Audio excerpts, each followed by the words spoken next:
The tree heals itself through time and sunlight. Nature proverb.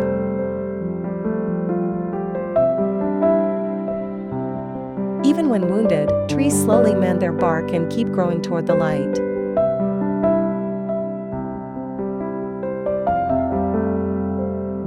Healing is not instant, it's patient, steady, and guided by nature's rhythm.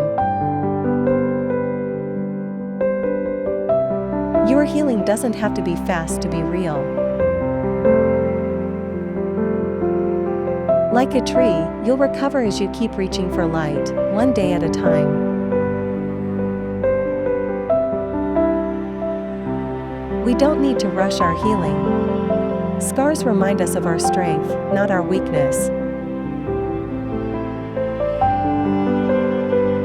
When we let light, hope, love, and understanding reach us, even the deepest wounds begin to close in quiet grace.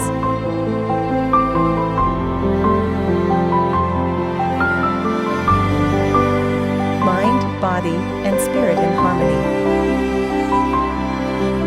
Stay inspired daily.